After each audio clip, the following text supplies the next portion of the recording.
ভারতীয় ভিসা বন্ধ করে বাংলাদেশ সরকার সঠিক সিদ্ধান্ত নিয়েছে। দেশের মানুষ কারো কাছে মাথা নত করবে না বলে মন্তব্য করেছেন বিএনপির সিনিয়র যুগ্ম মহাসচিব রুহুল কবির রিজভী।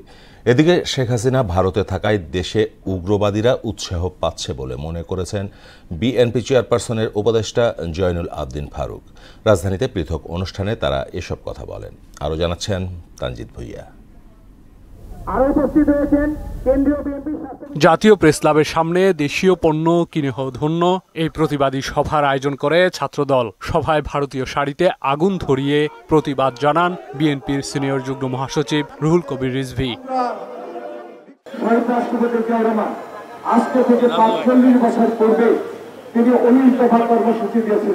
এ সময় বিএনপির এই জ্যেষ্ঠ নেতা বলেন, ভারত লাল সবুজ পতাকার অবমাননা করলেও বাংলাদেশ সে পথে হাঁটবে না। এ সময় ভারতীয় আগ্রাসনের প্রতিবাদ জানান রিজভী।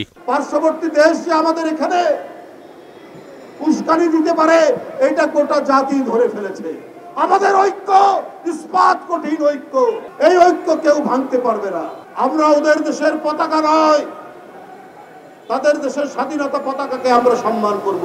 ওরা যদিও আমাদের পতাকাকে অসম্মান করেছে, কিন্তু আমরা ওদের পণ্য বর্জন করব। এদিকে একই সময়ে জাতীয় প্রেস ক্লাবের সামনে আলাদা প্রতিবাদ সভায় বক্তব্য রাখেন বিএনপি চেয়ারপারসনের উপদেষ্টা জয়নুল আবদিন ফারুক। তিনি বলেন, ভারতের যে কোনো অপতৎপরতার জবাব দেবে বাংলাদেশের জনগণ।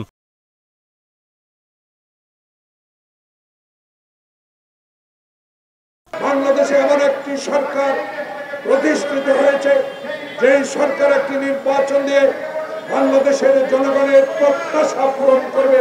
চিন্ময়ের নামে যে বাংলাদেশের স্বাধীনতা বিশ্বাস করে না, যে বাংলাদেশে হিন্দু মুসলিম দাঙ্গা সৃষ্টির খলনায়ক, তার পক্ষ অবলম্বন করে বাংলাদেশের মানুষের প্রতি আপনি যেইভাবে আচরণ করছেন স্বাধীন দেশ হিসেবে, সেটা আপনার করা উচিত ছিল না।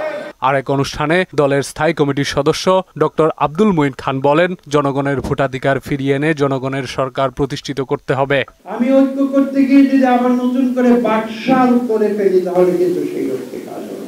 এদেশে একটি সুষ্ঠু নিরপেক্ষ নির্বাচন দিয়ে এদেশের কোটি কোটি মানুষের ভোটের অধিকার, তথা নতুন প্রজন্ম যারা জীবনে কোনোদিন ভোট দিতে পারে নাই, তাদের ভোটের অধিকার নিশ্চিত করা। তানজিদ ভুইয়া, মোহনা সংবাদ, ঢাকা।